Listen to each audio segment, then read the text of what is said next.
যুবক তরুণ ভাইয়েরা, রাতের বেলা যে ইউটিউবে ঢুকে নাটক দেখো, সিনেমা দেখো, কানের মধ্যে হেডফোন ঢুকায়া এই যে নাটক সিনেমা গান শোনো, রাতের বেলা যে মেসেঞ্জারে আর হোয়াটসঅ্যাপে কথা বলতেছো, ওই অবস্থায় মৌত হয়ে যেতে পারে কিনা?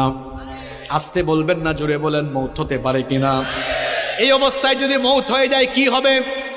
মুসলিম শরীফে নবীজি বলেছেন, ইউবাসু কুল্লু আবদিন আলা মা মাতা আলাইহি, মানুষ যে অবস্থায় মারা যাবে ওই অবস্থায় তাকে কিয়ামতের দিন কবর থেকে উঠাবেন কে? এই যে অনেক যুবক তরুণরা রাতের বেলা নাটক সিনেমা দেখতে দেখতে নাপাক শরীরে নাপাক কাপড়ে ঘুমায়। কেন রে ভাই নাপাক থাকো? এই নাপাক অবস্থায় মৌত হয়ে যেতে পারে কিনা? অনেক মানুষ আছে পেশাব করে দাঁড়ায় দাঁড়ায় পেশাব করে, তারপরে দেখা যায় পেশাব করে অনেকে ঠিক মতো পানি নেয় না, ইস্তেঞ্জা করে পবিত্র হয় না, এরকম আছে না নাই? এমনকি সবচেয়ে মজার ব্যাপার হলো, ওয়াজ শুনতে এসেছে, ওয়াজ থেকে যাওয়ার সময় রাস্তার ধারে পেশাব করে পবিত্র হয় না, এই রকম কারবারিও আছে না নাই? ওয়াজ শুনতে আসছে, যাওয়ার সময় নাপাক হয়ে বাড়ি ফিরে যাচ্ছে, এখন নাপাক অবস্থায় মৌত হয়ে যেতে পারে কিনা? আমার ভাইয়েরা, যে ব্যক্তি নাপাক থাকে তার সঙ্গে ফেরেশতা থাকে না, থাকে কে? আসতে বলবেন না, জুড়ে বলেন, থাকে কে? তো এই অবস্থায় যদি আপনি মারা যান, কিয়ামতের দিন কিংবা কবরে গিয়ে কিয়ামতের মাঠে আপনি কিভাবে আল্লাহর সামনে দাঁড়াবেন? আপনি তো নাপাক অবস্থায় দুনিয়া থেকে চলে গেলেন। এই জন্য কখনো নাপাক থাকা যাবে, কখনো নাপাক থাকা যাবে। যুবক ভাইয়েরা, ইস্তেঞ্জায় গেলে পবিত্র হবেন তো, নাকি পানি টানি নিবেন না? হ্যাঁ, পাপের চিন্তা মাথায় আসলে মৌতের কথা স্মরণ করবেন, মৌতের কথা স্মরণ করবেন, গুনাহ থেকে বাঁচতে পারবেন। যখন দুনিয়ার লোভ লালসা আর গুনাহ করার দিকে আপনার মন বেশি ঝুঁকে যায়, আমি আপনাকে বলবো, দুইটা জায়গায় সফর আপনি তখন বাড়ায় দিবেন। জুড়ে কোন কয়টা? আমি কথাটা আবারও রিপিট করছি, শুনেন। যখন পাপের দিকে, গুনার দিকে আপনার মন বেশি ধাবিত হয়ে যায়, ঠিক তখনই আপনি দুইটা জায়গায় সফর করবেন। একটা জায়গা হসপিটাল, 2 নাম্বার জায়গা কবরস্থান।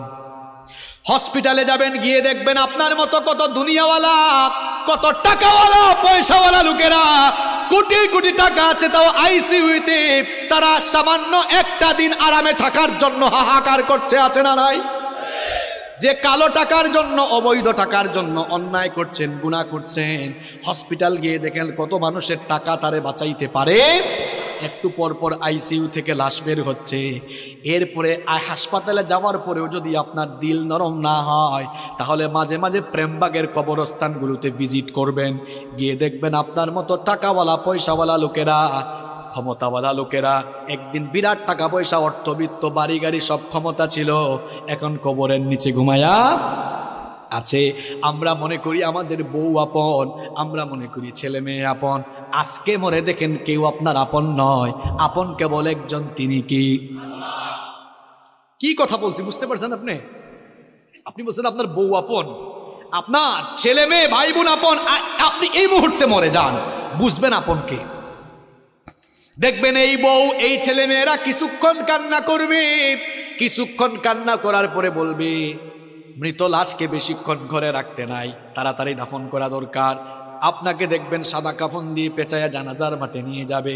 যে ছেলে মেয়েদের জন্য, দেখেন একটু আগেই বলেছি কেউ আপন না, এই ছেলে মেয়েদের জন্য, বাড়ি গাড়ি করার জন্য, প্রপার্টি করার জন্য, সম্পত্তি কামানোর জন্য ঠিকঠাক নামাজও পড়েন নাই, অনেক সময় সঠিকভাবে আল্লাহর ইবাদত করেন নাই, যাদেরকে আপন মনে করেছেন, আজ তারাই আপনাকে নিয়ে কবরে চলে যাবে। কবরে রেখে রেখে তারা আপনাকে চলে আসবে। এরপরে দেখবেন কেউ আপনার আপন থাকবে না। কবরে যাওয়ার পরে 2 জন ছাড়া আর কেউ আপন নাই, একজন হচ্ছেন আল্লাহ। এই জন্য কবরে ফেরেশতা এসে প্রথমে জিজ্ঞেস করবে, বউর নাম কি, ছেলে মেয়ের নাম কি, না জিজ্ঞেস করবে মাও।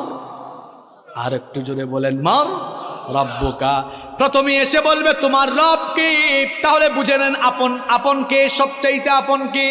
আমার যখন ফুরাবে দিন, আসবে গহীন রাতি, থেকো আল্লাহ এ জীবনে, হয় চির সাথী, আসবে গহীন রাতি। আমার ভাই, আমার বাপ, আমার বউ, আমার ছেলে মেয়ে বলছেন, আমার আমার বলে যখন কাউকে পাবো না, সেদিন আমার শূন্য হিয়ায় তুমি থেকো সান্ত্বনা, তুমি থেকো সান্ত্বনা। আমার আমার বলে যখন কাউকে পাবো না, সেদিন আমার শূন্য হিয়ায় তুমি